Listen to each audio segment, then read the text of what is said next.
Novel voice na mayam butaram noksin jabagaloinana ngasigi latest update khara mayam da share tawjari hojik Iran gi Quds Force gi chief Ismail Qani gi pau yamna chatlingai jaraksida Iran gi atopa top commander amagi pau mangda lakli adom gi screen da hojik lakliba image ase Iran gi yamna senior oiba commander amani magi ming Abbas Lafosan kawi Numit 30 gi tungda Lebanon gi manungda magi thawai yaudraba hakjang bu phangki tasingdi numit 30 gi mangda Hezbollah gi commander Hassan Nasrullah gi mathakta Israel na air strike tawkhiba mafamduda Hassan Nasrullah ga loinana Iran gi commander sisu mafamduda lerami Israel na air strike tawkhiba pura area do lemai da tinki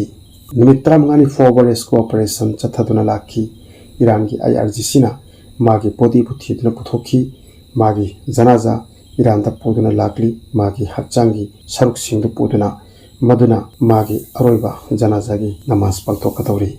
mahakse Iran ki atopa kanagumba apipa commander madinati mahak IRGC ki atopa yamna chawba senior commander amani mahaksu Israel ki air strike ta sikraba singi manungda chankhre amaromda Ismail Qani gi maramdadi hojiksu suspense da leri hojikti wafam se mangda sumaina su lakle madudi mabu ubada sumaina fobata tawre hainari madudi Iran da Ismail Qani busu Israel ki attack ta sihudrabra gyan tanatri sumaina hainari Israeli spy wari Iran da yamna kungna thokjil lakli madugi marumda Ismail Qani su amara natabra amaromda Maraksida sumaina pawamasu lakli madudi lakli bamande namita Iran ki supreme leader Ayatollah Khomeini na Ismail Qani bu Bijay Pathak piduna ikai khunnabu utkadori hauji khangning libadi mangonda Bijay Pathak pidoriba karigino haibasini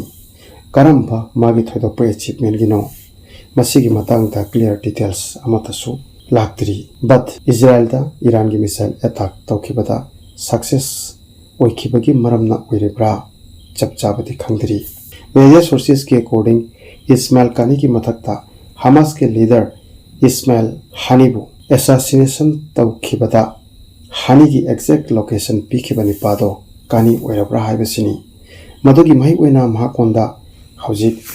Tehran ki magi resident house arrest tawduna thamkre kaya thangaklaba warino leibakito official singna phawa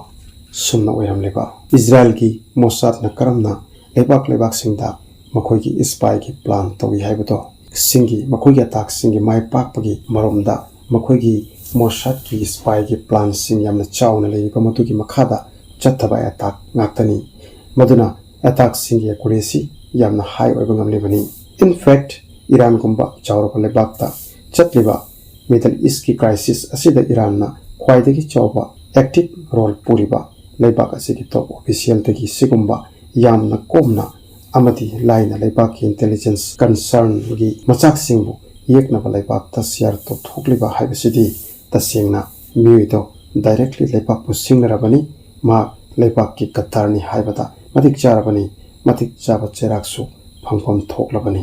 adubu hojik fawbadi afum sigi matangda chapchana haibadi ngamdri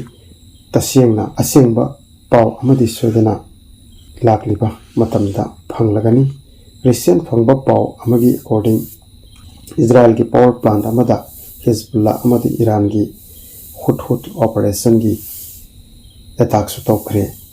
Israel ki iron dome na kari su to ngam hotre matang sida loijere thank you